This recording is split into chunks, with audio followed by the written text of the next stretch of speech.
Bom dia, meus irmãos, que a graça do nosso Santo Deus nos alcance, nos dando condições de mais nesta manhã estarmos desfrutando da sua misericórdia, de maneira que sejamos sempre agradecidos a Ele pela dádiva da vida e pela proteção que Ele nos dá. Nesse instante, eu gostaria de convidar a pessoa que está responsável para nos apresentar diante de Deus em oração, e em seguida vamos retomar o texto do Evangelho de Mateus, no capítulo 9, especificamente ali a partir do versículo 18, porque há outras lições que eu gostaria de tirar, fazendo um confronto, claro, com os outros dois episódios, que é a cura da mulher do fluxo de sangue, com os dois, então, cegos. Bom dia a todos. Vamos orar. Senhor, nosso Deus, nosso Pai, aqui estamos, meu Senhor, diante da sua santa e bendita presença. Nesse momento, Pai, te pedimos que o Senhor tenha misericórdia de nós, perdoa os nossos pecados, nossas faltas dentro de Ti. Enche, meu Senhor, com o poder do Teu Santo Espírito.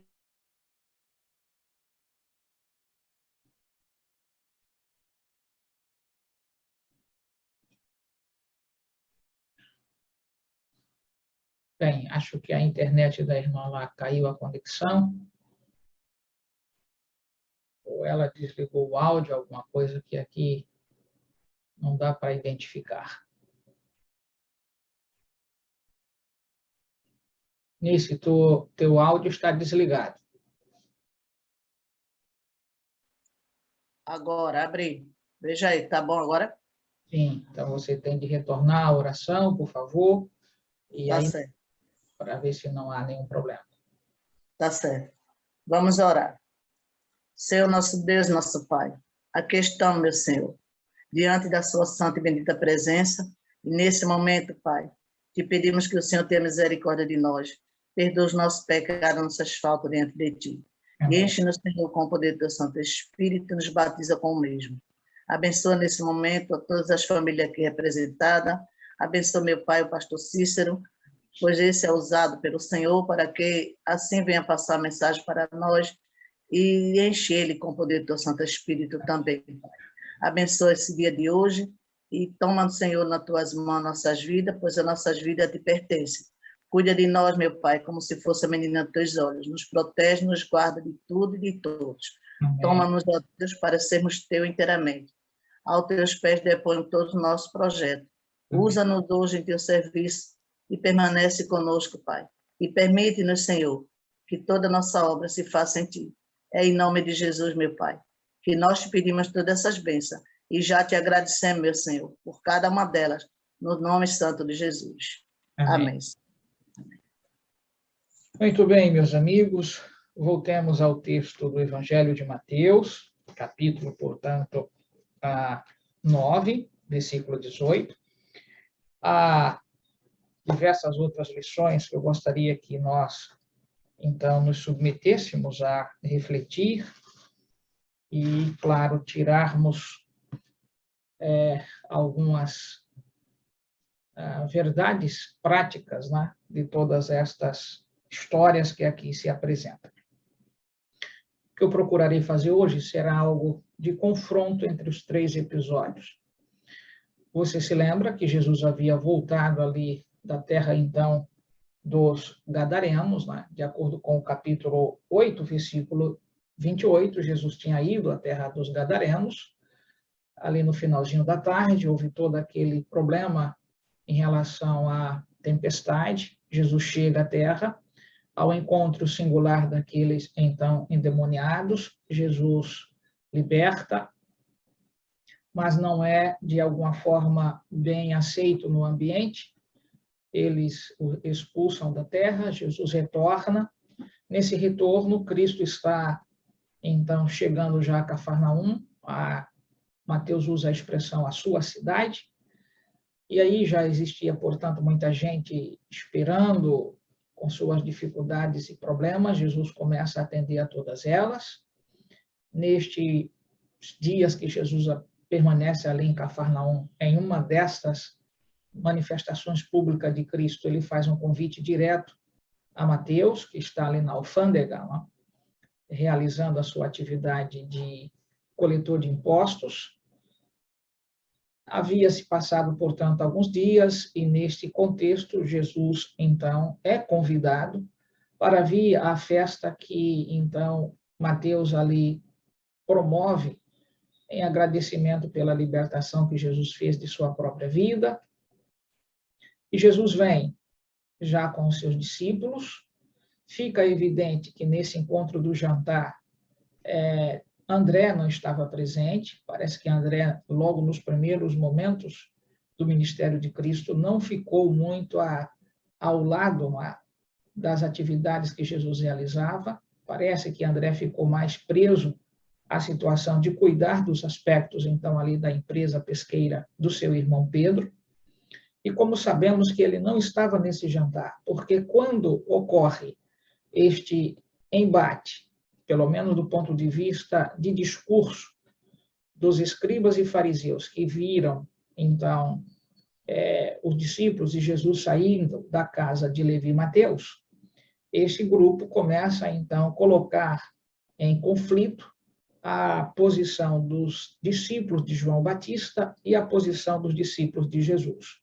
E ali entra um confronto do ponto de vista de discurso. Jesus, então, se apercebe do que está acontecendo, toma a palavra e passa, portanto, a explicar-lhes de que não haveria como não estarem felizes em uma, então, reunião que foi produzida exatamente para isto. Na comparação, Jesus faz a exposição singular da presença do noivo dentro do casamento e aqueles que estão ali, então, para auxiliar o noivo. E, dentre este momento, ou melhor, no contexto que Jesus está explicando isto, vem Jairo, que da casa de Mateus para a casa de Jairo não era tão distante.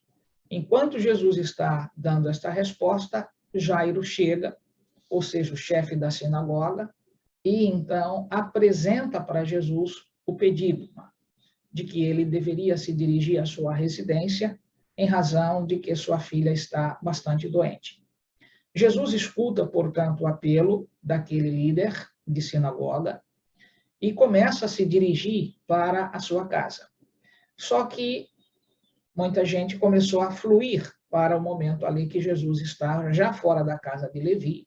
Devemos nos lembrar que Jesus não permitiu que a multidão, na verdade, que estava com ele, fosse levada à casa de Levi, porque seria uma irresponsabilidade.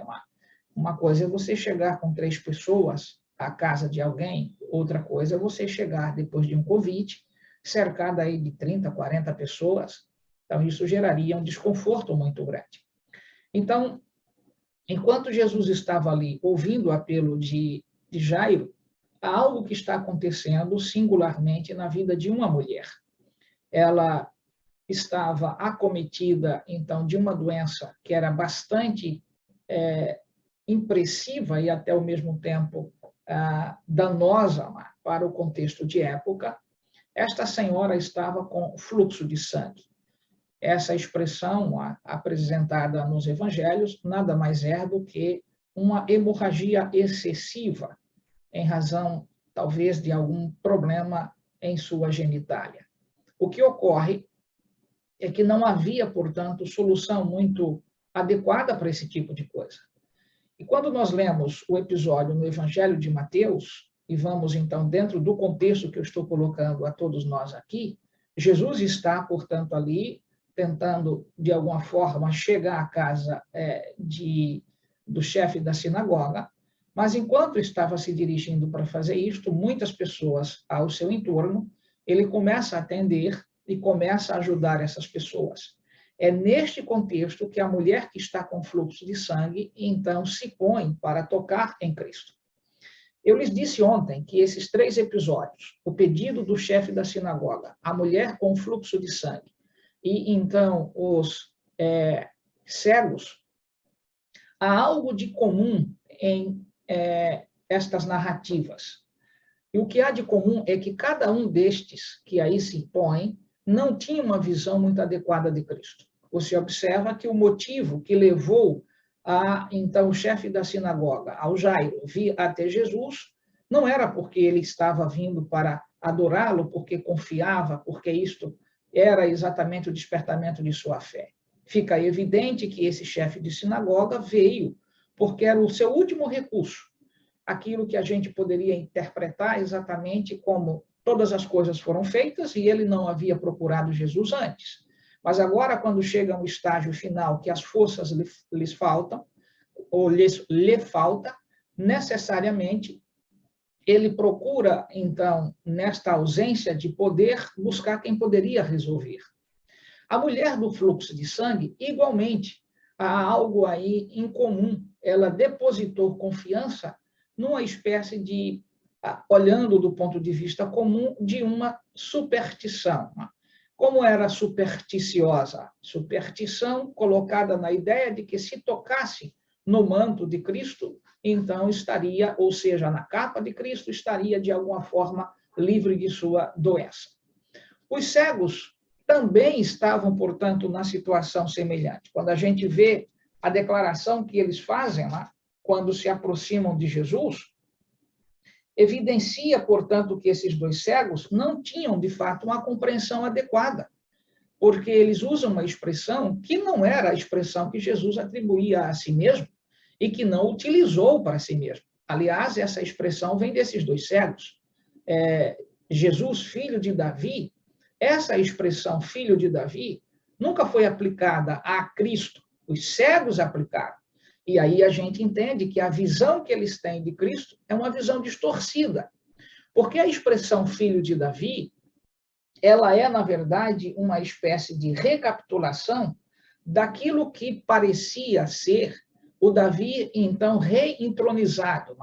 A expectativa judaica era de que, em algum instante na história, chegasse alguém com, então, o mesmo poderio que tivera Davi, e, desse ponto de vista, reestruturar a situação de liberdade que eles expectavam que ocorreria com esse, então, libertador que viesse, tirando as amarras do Império Romano da região.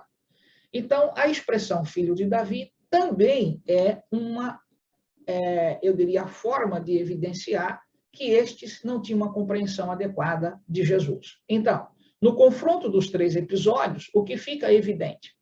Tanto o chefe da sinagoga, a mulher com o fluxo de sangue e esses, então, dois cegos, não tinham, portanto, compreensões adequadas de Jesus. Cada motivo que aí se põe para o chefe da sinagoga, para a mulher com fluxo de sangue e os dois cegos, são motivos, então, que nós não poderíamos somá-los como sendo algo que não tivesse, portanto, eu diria, um elo comum entre esses três registros aqui. E o elo comum entre esses três registros é de que nenhum destes personagens tinha, de fato, uma busca por Jesus pelo motivo adequado. Na verdade, isso fica evidente. Enquanto Jesus, retomando, está ali atendendo as outras pessoas, e essa mulher procura chegar a ele, nós vamos entender que esta é uma doença bastante dificultosa para os dias, e que era tratada, de acordo com o texto do livro de Levítico, lá para o capítulo 15, havia uma série de regramentos que as pessoas deveriam tomar, seja se fosse o fluxo em relação à mulher, seja que fosse o fluxo em relação ao homem. Quaisquer um que tivesse, portanto, fluxo, no caso do homem, portanto, sêmen, no caso da mulher, portanto, sangue, estas pessoas eram consideradas imundas e, então, impedidas de serem tocadas, assim como ocorria em relação, portanto, à lepra, embora o fluxo não impedia que esta mulher, portanto, estivesse no meio das pessoas, mas quem tocasse nela ficaria, portanto, imundo. Então, ela bem sabia que não podia reclamar diante de Cristo, talvez o toque, porque na cabeça dela, o entendimento era que, então, como imunda, não poderia se aproximar de alguém que pudesse exatamente tocá-la. E aí, havia uma série de propostas para resolver estes problemas de fluxo que se dava ali na região da Palestina. Lendo esses dias parte do Talmud, eu, então, encontrei uma série de coisas que aqui quero registrar para vocês. Por exemplo, a mulher que assim estivesse com fluxo de sangue, havia pelo menos 11 tipos de sugestões que eram feitas para resolver o problema. Algumas dessas sugestões não passavam, portanto, de, eu diria, descrições folclóricas, hilárias, né, que a gente pode aqui descrever. Por exemplo, você acreditava, se acreditava, e você vai ficar pasmo com isso, que uma pessoa que tivesse com fluxo de sangue, se ela, portanto, observe, pegasse um saco feito de linho e então ali colocasse cinzas dentro do saco de linho, dentro de um recipiente que era um ovo de avestruz. Vamos aqui para você entender. Pegava-se o ovo de avestruz, colocava dentro de um saco feito de linho e dentro do ovo se colocava cinzas. E essa pessoa deveria, portanto, andar com esse recipiente aí uma determinada distância. Se fosse, portanto, no verão, deveria ser o pano que era fabricado numa forma, portanto, de saco, para receber o ovo, deveria ser de linho. Se fosse no inverno, deveria ser, então, de algodão.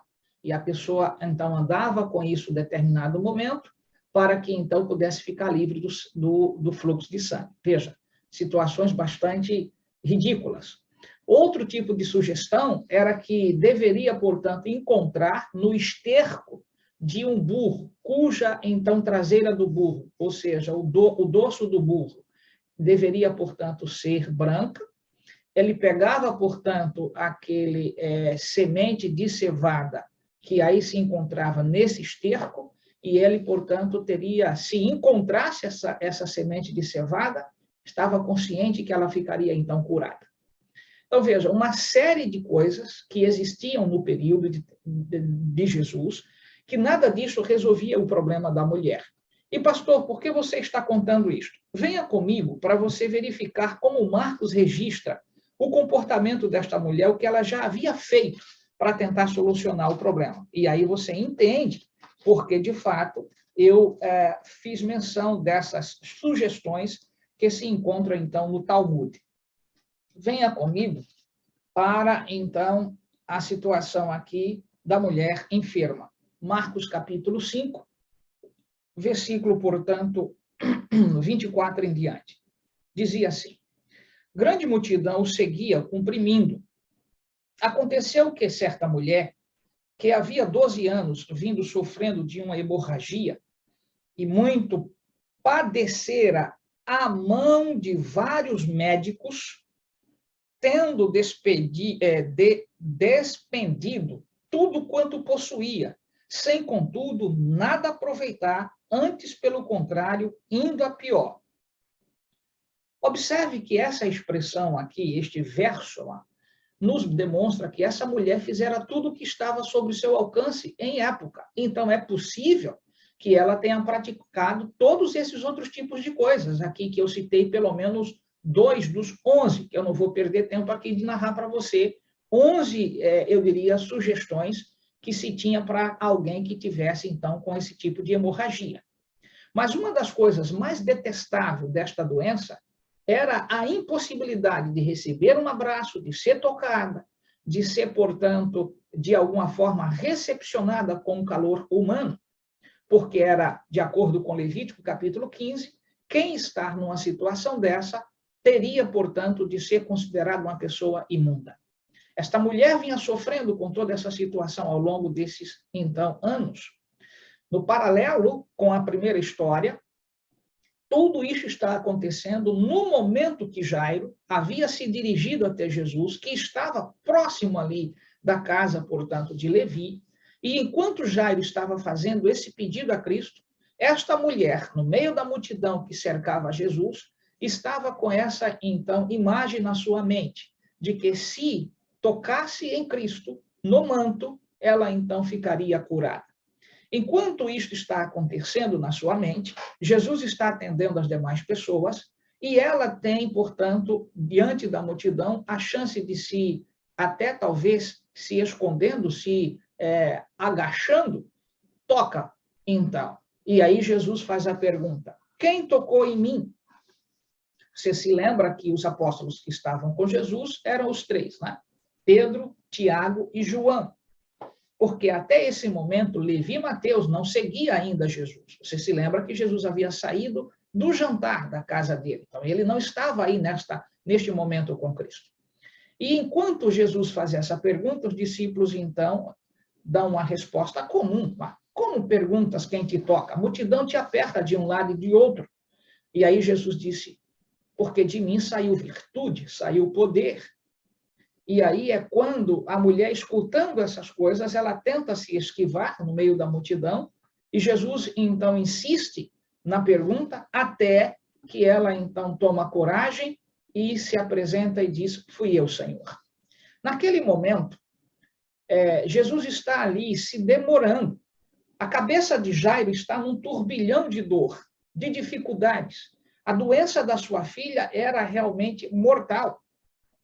E ele recorre ao último recurso que tem, não porque confiasse em Cristo, porque você sabe que os rabis não tinham, portanto, este atrativo à pessoa de Jesus. Pelo contrário, viam-no como um concorrente que estava, de alguma forma, destruindo a ortodoxia judaica, ou seja, todos os regramentos que eles haviam estabelecido, Jesus estava como que, então, destruindo todas estas coisas. Então, não havia essa recepção na mente, portanto, deste líder judaico sobre a pessoa de Jesus. Mas uma coisa ele estava consciente, de que era a única, então, resposta que ele poderia ter agora.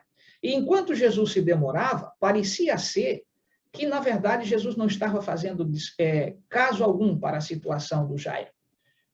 Há esta situação, Jesus conversa com essa senhora, diz que a sua fé o cura, e aí, quando Jesus está fazendo esse tipo de abordagem para esta senhora, chega, portanto, um informe vindo da casa de Jairo. E o informe era, olha, não moleste mais o mestre, porque tua filha morreu. Sabe, neste momento, a gente pode sentir o impacto deste pai, que está ali, portanto, sofrido, e quando a notícia chega, todas as esperanças se dissipam, e Jesus escuta, né, quando, então, o informe chega, e noticia que a filha está morta. Jesus olha para Jairo e usa uma das expressões mais belas para aqueles que sofremos nos dias de perdas e de, eu diria, saudades profundas. Né? Jesus, então, pede para que ele não tema, mas que ele cresça. Não temas, Jairo. Crê somente. Essa expressão que a gente encontra, portanto, aqui no Evangelho de Mateus, venha comigo. Por que Jesus, então, usou essa expressão para este em particular? Claro, porque o desânimo chegou. A notícia da morte nunca foi, para nenhum filho de Deus, algo comum. É um impacto muito profundo. E neste momento, portanto, quando Jesus olha para Jairo e diz isto, fica evidente que a gente tem exatamente o sentimento de Jesus aqui, não posto ao que a gente poderia chamar de ressentimento. Cristo não estava preocupado da forma como Jairo chegou. Cristo não estava preocupado com a forma que a mulher chegou para, então, buscar a sua bênção. Também não estava preocupado pela forma como os dois cegos falaram acerca dele. Tinha uma visão totalmente equivocada, como se Jesus fosse um soldado que havia chegado a Israel para libertar, no modo como era, portanto, eu diria, o contexto da vida de Davi. Nenhum dos três, Jairo, a mulher do fluxo de sangue, nem os dois cegos, tinha uma compreensão adequada de Cristo. Mas no ato particular da informação, Marcos registra exatamente isto. No versículo, então, 36, capítulo 5 de Marcos, versículo 36, Jesus, então, sem acudir a tais palavras, disse ao chefe da sinagoga, não temas, crê somente. Porque naquele momento, meus queridos amigos e irmãos, o mínimo que se tinha de confiança, ou melhor, o pouco de confiança que então Jairo tinha na pessoa de Jesus, naquele instante, desapareceu. Porque Jairo não foi buscar uma cura para alguém que estava morto. Jairo foi buscar uma cura para alguém que ainda estava viva, mas estava à beira da morte. E enquanto Jesus demorava tratando daquelas pessoas, inclusive conversando com essa mulher do fluxo de sangue, veio a notícia: olha, tua filha acaba de falecer, não dá mais, não há mais o que fazer. Aqui eu quero demorar-me um pouquinho mais. Sabe, às vezes as notícias que chegam a todos nós não são agradáveis. Os informes que vêm para todos nós, às vezes, nos assustam. Em alguns momentos, parece que Jesus está demorando demais de nos atender. E aí a gente vê que a nossa causa parece que é superior a outras que a gente desconhece. Mas um fato aqui, eu diria, precisa ser registrado. Tem a ver com a certeza, meu querido amigo e irmão, que não importa a forma como você compreende a Cristo, não importa a forma como te disseram acerca de Cristo, não importa que você tenha vindo cheio de tuas, eu diria, superstições, mas uma coisa é certa: ninguém que vem a Cristo permanece a mesma pessoa. Esta é a verdade maior aqui nesses 3 episódios. Jesus não estava preocupado com o preconceito que se levantou sobre ele e que talvez o próprio ali, Jairo, tinha sobre ele, porque era um líder de uma sinagoga. Sobre as mãos de Jairo, toda a supervisão da sinagoga passava. E ele bem sabia dos discursos que os rabis, como ele, rabi também, estavam fazendo acerca de Jesus. A mulher que há 12 anos vinha sofrendo desta, então, situação terrível, estava há 12 anos sem poder ser tocada, nem tocar em ninguém. E a sua visão de cura estava baseada em uma superstição: se eu tocar no manto, eu fico curado. Os cegos tinham uma compreensão de que ali não passava de um filho de Davi, que havia, portanto, vindo nesse espírito de guerra e que iria libertar Jerusalém, o território da Palestina, das amarras dos romanos. Nenhum dos 3 tinham, de fato, uma visão adequada de Jesus.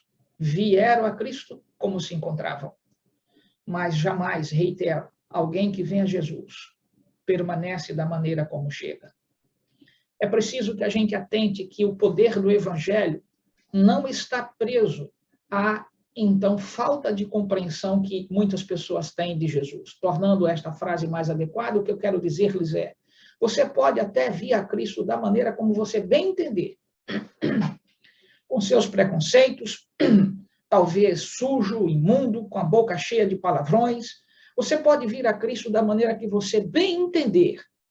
Mas escuta uma coisa nesta manhã, pelo amor de Deus: você jamais voltará sem ser uma pessoa transformada. As pessoas confundem o fato de vir e o fato, portanto, de sair da presença de Cristo. Na vinda, nós podemos estar trazendo todas as nossas mazelas, sermos considerados pessoas abjetas, intocáveis, até mesmo com a visão deturpada de quem é Jesus. Talvez um estadista, um líder que veio revolucionar a Palestina de época. Talvez venhamos a ele cheio de nossas dúvidas, porque aquele ambiente onde nós convivemos, as pessoas, então, colocaram dúvidas sobre a nossa, então, disposição de conhecê-lo, que era o caso de Jairo. Mas, amigos, dos 3 episódios, há algo em comum: ninguém ficou sem a sua bênção. Então, por favor, aprenda esta verdade nesta manhã. Você pode até achar que os céus estão demorando de responder à tua prece, mas você não pode colocar-se diante da situação de indiferença, como que se os céus não tivessem interesse em você. É difícil certas notícias que chegam a nós. Um irmão que está doente, um filho que está doente, uma esposa que está doente, uma doença incurável. É claro que essas notícias nos impactam, nos abalam.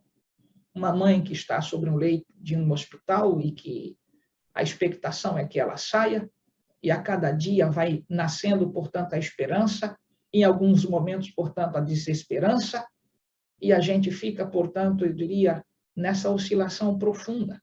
Mas Deus, meu querido amigo e irmão, Deus não é afetado por nenhuma dessas coisas.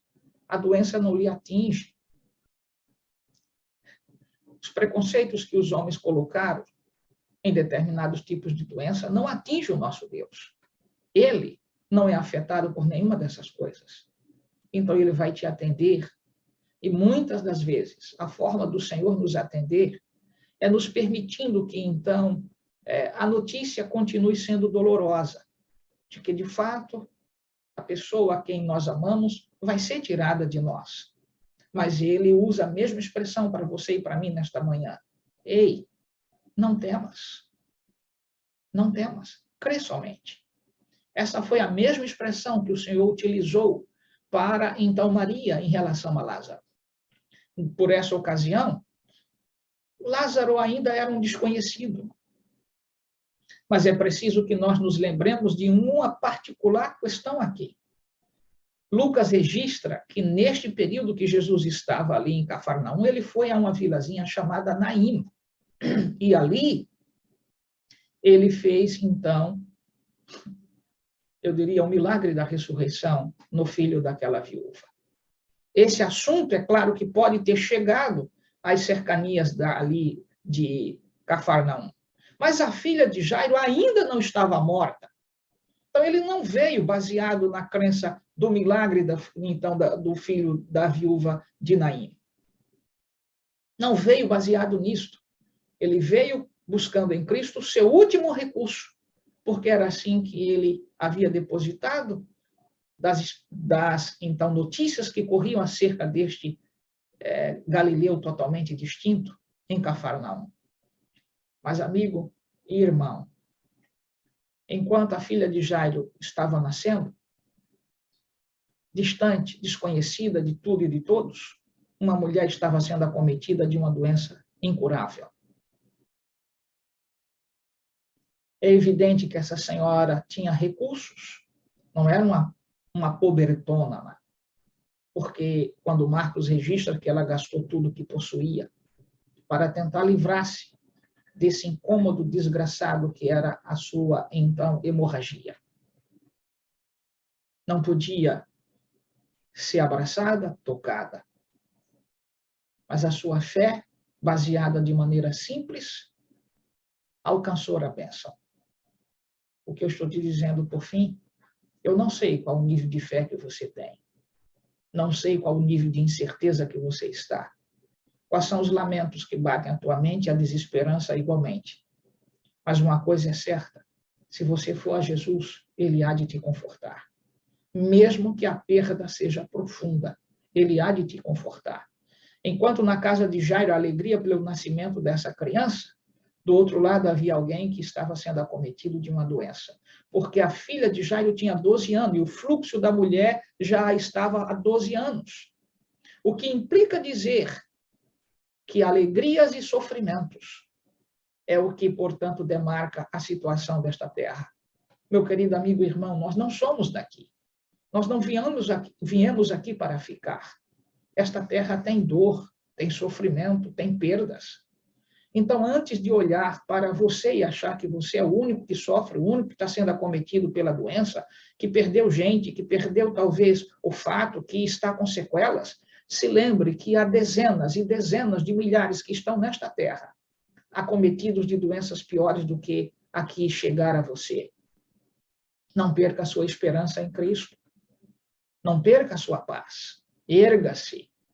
E se tem de vir a Ele com as suas dúvidas, venha, porque você sairá com confiança, com a certeza de que Jesus te ama, não guarda, então, rancores, nem, então, eu diria, algum tipo de indiferença, porque você foi indiferente com Ele. Ele vai fazer o que é necessário para que você confie, mas venha a Ele. E, consequentemente, sua vida será diferente. Que Deus te abençoe.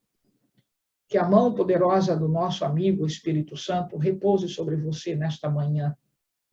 E as dúvidas, as incertezas, a insegurança de uma doença, talvez que o diagnóstico veio não agradável para você. Lembre-se, o Senhor não perde uma batalha, e nenhuma delas, mesmo quando nós estamos acometidos de doenças incuráveis. Ele não perdeu a batalha. Ele continua sendo Deus.